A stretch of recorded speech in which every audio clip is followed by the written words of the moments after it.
Hi everyone, welcome back to our channel. Today we're delving into a topic that resonates with so many of us. Why is it so hard to let go of the past? Whether it's a painful memory, a lost relationship, or a regretful decision, holding on to the past can feel like a heavy burden. But why do we cling to these memories, even when they cause us pain? And more importantly, how can we learn to let go and move forward? In this video, we'll explore the psychology of attachment and uncover the paths to liberation. So grab a cup of tea, find a comfortable spot, and let's dive deep into the human psyche. To understand why it's so hard to let go of the past, we first need to explore the concept of attachment. In psychology, attachment theory was originally developed by John Bowlby, a British psychoanalyst, who believed that early emotional bonds formed in childhood play a crucial role in our ability to form and maintain relationships throughout our lives. These early attachments, particularly those with our primary caregivers, shape our expectations and behaviors in relationships. When these bonds are secure, we grow up feeling safe, loved, and confident in our ability to form healthy relationships. But when these bonds are insecure, due to neglect, inconsistency, or trauma, they can lead to an overwhelming fear of abandonment and a deep-seated need to cling to the past. This fear of letting go often stems from a psychological need for security. The past, no matter how painful, is familiar. It's known territory, and our brains, wired for survival, often prefer the certainty of pain over the uncertainty of the unknown. This is why, even when we know rationally that we should move on, we find ourselves returning to old memories, reliving past experiences, and struggling to break free. Memory plays a significant role in our attachment to the past. Our brains are designed to remember and learn from past experiences as a way to protect us from future harm. This is why traumatic memories can be so powerful. They are encoded deeply within our minds as a warning, a reminder of what we should avoid in the future. But this survival mechanism can become a double-edged sword. When we dwell too much on these memories, they can start to dominate our thoughts, influencing our emotions and behaviors in ways that aren't always helpful. For instance, if you've experienced a painful breakup, your mind might replay the relationship over and over, trying to understand what went wrong, in an attempt to protect you from future heartache. However, this constant rumination can trap you in a cycle of pain and regret, making it difficult to move forward. There's also the concept of rosy retrospection, a cognitive bias that causes us to remember past events more fondly than they actually were. This can make it even harder to let go, as we cling to an idealized version of the past, rather than seeing it for what it truly was.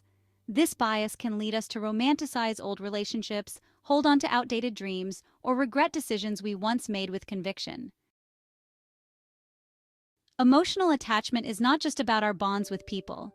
It's also about our attachment to our own identity and life narrative. The stories we tell ourselves about who we are, where we've been, and what we've experienced are integral to our sense of self. Letting go of the past can feel like letting go of a part of ourselves. For example, if you've always identified as someone who is deeply in love with a particular person, or someone who was hurt by a specific event, letting go of that narrative can be terrifying. Who are you without that story? What do you become when you release that identity? These questions can cause deep internal conflict, making it even harder to let go. Psychologists have found that our self-concept is often tied to our experiences. When those experiences are rooted in the past, we might cling to them because they help us maintain a consistent sense of identity. This is especially true if the past event in question was a significant turning point or had a major impact on our life. Letting go would mean redefining who we are, which can be an overwhelming task. Another reason we struggle to let go is the comfort of familiar pain. It sounds counterintuitive, but for many people, the pain of the past becomes a kind of emotional home. It's predictable, it's known, and in a strange way, it's comforting.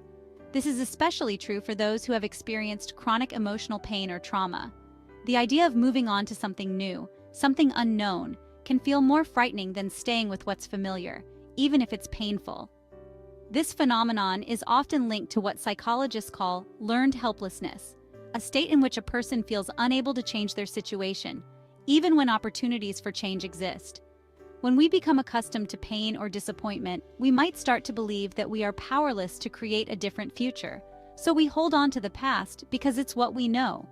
Breaking free from this cycle requires a conscious effort to embrace uncertainty, and to believe that the future holds the potential for joy and growth, even if it's not immediately clear how. Pause 2. Regret and guilt are two powerful emotions that can bind us to the past. We often replay scenarios in our minds, thinking about what we could have done differently, how things might have turned out if only we had made another choice. This kind of thinking can be paralyzing, keeping us stuck in a loop of what-ifs and preventing us from moving forward. Regret is tied to our need for control. We believe that if we had done something differently, we could have controlled the outcome and avoided the pain we're now experiencing. Guilt, on the other hand, stems from our moral compass. When we feel we've wronged someone or failed in some way, guilt can weigh heavily on our conscience, keeping us tethered to the past in an attempt to atone for our perceived mistakes. But it's important to understand that regret and guilt are emotions rooted in the past. They cannot change what has already happened. Instead of allowing these emotions to control us, we need to acknowledge them, learn from them, and then release them. This doesn't mean ignoring the past, but rather accepting that it's beyond our control and choosing to focus on what we can influence in the present. Now that we've explored why it's so hard to let go of the past, let's talk about how we can begin to free ourselves from its grip. The journey to letting go is deeply personal and varies for everyone, but there are certain strategies that can help guide the process. One powerful tool is mindfulness. Mindfulness teaches us to live in the present moment, to observe our thoughts and emotions without getting caught up in them.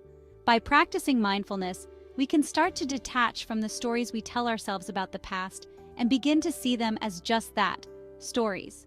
This perspective allows us to experience life as it is now, rather than through the lens of past experiences. Another effective approach is self-compassion. Often, our attachment to the past is fueled by a harsh inner critic that refuses to forgive ourselves for past mistakes. Practicing self-compassion involves treating ourselves with the same kindness and understanding that we would offer a close friend. By acknowledging our imperfections and accepting that we did the best we could with the knowledge and resources we had at the time, we can begin to heal. Cognitive behavioral therapy, CBT, is another powerful method for letting go of the past. CBT helps us identify and challenge the negative thought patterns that keep us stuck. By reframing our thoughts, we can change the way we feel about our past and open ourselves up to new possibilities. Studies have shown that CBT is highly effective in treating conditions like depression and anxiety, which are often linked to unresolved issues from the past. Acceptance is perhaps the most challenging yet liberating step in letting go. Acceptance doesn't mean condoning or forgetting the past, but rather acknowledging it for what it is, a part of our journey that has shaped us but does not define us. It's about understanding that while we cannot change what has happened, we can choose how we respond to it. By accepting the past, we free ourselves from the need to control it. We can then redirect our energy toward creating a future that aligns with our true values and desires. Acceptance is about letting go of the struggle against reality and finding peace in the present moment. Letting go of the past is one of the most difficult challenges we face, but it's also one of the most liberating. By understanding the psychology of attachment and embracing paths to liberation like mindfulness, self-compassion, and acceptance, we can begin to free ourselves from the chains of our past and move forward with clarity and purpose. Thank you so much for joining me on this deep exploration of the human mind and heart. If you found this video helpful, please give it a thumbs up, subscribe to our channel, and hit the notification bell so you never miss an update. Share your thoughts and experiences in the comments below. How have you worked to let go of the past? Let's support each other on this journey toward healing and growth.